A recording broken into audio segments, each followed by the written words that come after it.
అనగనగా ఒక రాజ్యంలో విజయగిరి అనే మహారాజ్యం ఉండేది.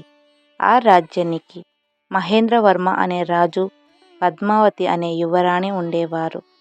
పద్మావతి ఎంతో అందంగా, తెలివిగా ఉండేది. కానీ ఆమెకు ఒక పెద్ద లోపం ఉండేది. గర్వం, అహంకారం అనే లోపం.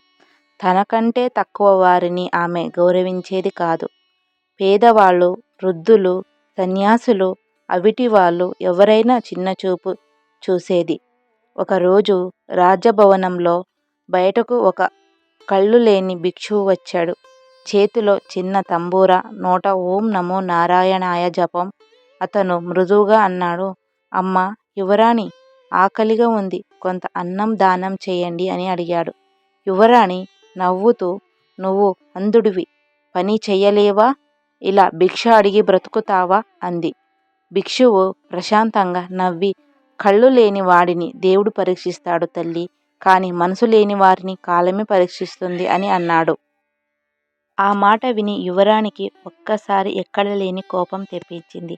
అప్పుడు యువరాణి సైనికులకు ఇలా చెప్పింది, ఈ వృద్ధుడిని బయటకు తోసివేయండి అని సైనికులకు ఆజ్ఞ ఇచ్చింది.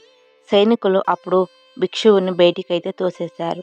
అప్పుడు భిక్షువు నెమ్మదిగా అన్నాడు, అహంకారం రాజ్యాన్ని కాదు మనసును నాశనం చేస్తుంది యువరాణి అని అతను అక్కడి నుంచి వెళ్ళిపోయాడు.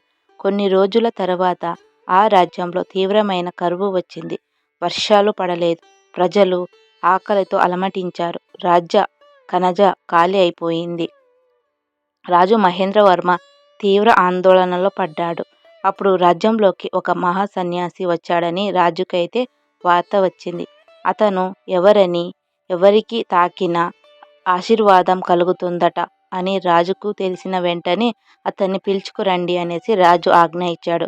రాజభవనంలోకి వచ్చిన ఆ సన్యాసిని చూసి యువరాణి షాక్ అయింది.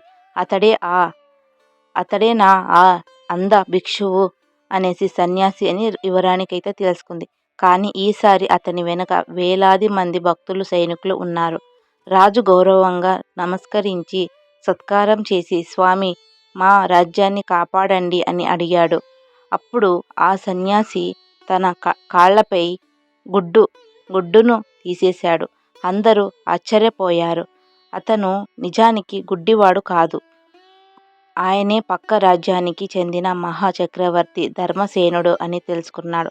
తన రాజ్యంలో ప్రజల స్వభావం తెలుసుకోవడానికి సాధువు వేషంలో తిరుగుతుండేవాడు. యువరాణి సిగ్గుతో తల దించుకుంది. నన్ను క్షమించండి స్వామి, నేను మీకు అవమానించాను అంది. కన్నీళ్లతో ప్రాధేయపడింది. ధర్మసేనుడు చిరునవ్వుతో అన్నాడు, నన్ను కాదు యువరాణి, నీ హృదయంలో ఉన్న దయను నువ్వే అవమానించావు. ఆ మాటలు ఆమె హృదయాన్ని మార్చేశాయి. ఆ రోజు నుంచి పద్మావతి వినయంతో, దయతో ప్రజలకు సేవ చేయడం ప్రారంభించింది. ధర్మసేనుడు ఆశీర్వదిస్తూ అన్నాడు, అందం కళ్ళల్లో కాదు, వినయం ఉన్న హృదయంలో ఉంటుంది. ఆ తర్వాత ఆ రాజ్యం మళ్ళీ సుభిక్షంగా మారింది.